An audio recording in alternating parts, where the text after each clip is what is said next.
Hello, welcome back to my channel. আমি এইমাত্র shampoo করে এলাম। কেউ জানতে চায়নি, কেউ জিজ্ঞেস করেনি, but today I am going to share my post shower hair care routine.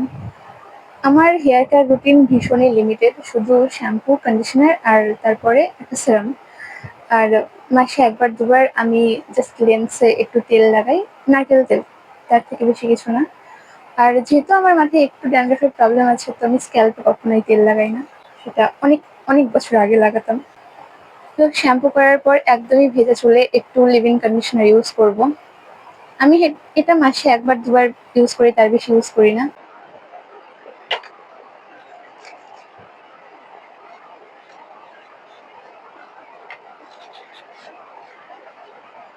Live-in কন্ডিশনারের পরে এই বিয়ার অ্যানাটমি হেয়ার সিরাম এটা লাগাবো। জাস্ট একটা পাম্প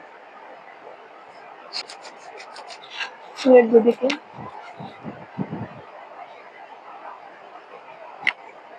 চুলটা ওই 50% মতো শুকিয়ে গেলে আমি আঁচড়ে নিই একটা মোটা চিরুনি দিয়ে। এমনিতে ডিট্যাঙ্গলিং এর সময় আমি হেয়ার ব্রাশ ইউজ করি। চুল সবসময় নিচ থেকে আঁচড়ানো শুরু করতে হয়, আগে নিচের দিকটা, তারপর ওপরে, তাহলে হেয়ার ব্রেকেজ একটু কম হয়। এবার চুলটাকে আমি এয়ার ড্রাই হতে দেবো। চুলে আমি হেয়ার ড্রায়ার বা কোনো রকমের হিট ইউজ করি না, কোনো দিনই ইউজ করিনি। সেটুকুই আমার হেয়ার কেয়ার রুটিন। শ্যাম্পু করার 1 ঘন্টা আগে শুধু চুলে, স্ক্যাল্পে নয়, শুধু চুলে একদম অল্প পরিমাণে নারকেল তেল লাগাই। আর তারপর শ্যাম্পু, কন্ডিশনার, দেন চুল মুছে নিয়ে লিভ-ইন কন্ডিশনার এবং সিরাম। যদিও লিভ-ইন কন্ডিশনার ইউজ করতে আমি প্রায়ই ভুলে যাই, ওটা খুব কম ইউজ করা হয়। কথা বলতে বলতে কখন মাইকের চার্জ শেষ হয়ে সাউন্ড অফ হয়ে গেছে সেটা বুঝতেই পারিনি, তাই বাকি ভিডিওতে ভয়েস ওভার দিতে হয়েছে। আমি হেয়ার কেয়ার নিয়েই কথা বলছিলাম।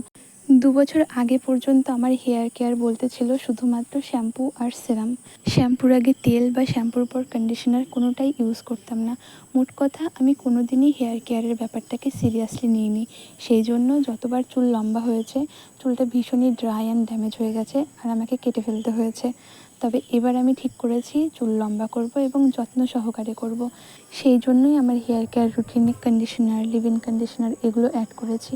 এগুলো যদিও হেয়ার কেয়ারের ভীষণই বেসিক স্টেপ, চুল ছোট হোক, লম্বা বা মাঝারি, সবার চুলেই মোটামুটি এগুলো লাগানো দরকার, তবেই চুলটা হেলদি থাকবে। আর আমি খুব তাড়াতাড়ি হেয়ার মাস্ক ইউজ করাও শুরু করব। এখন আমার চুল অনেকটাই লম্বা হয়েছে, তবে দেখা যাক কতদিন পর্যন্ত লম্বা রাখতে পারি।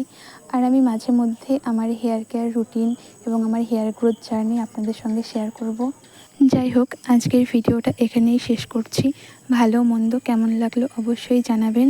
খুব তাড়াতাড়ি দেখা হবে পরের একটি ভিডিওতে। আর এই ভিডিওটি শেষ পর্যন্ত দেখার জন্য অনেক ধন্যবাদ। বাই।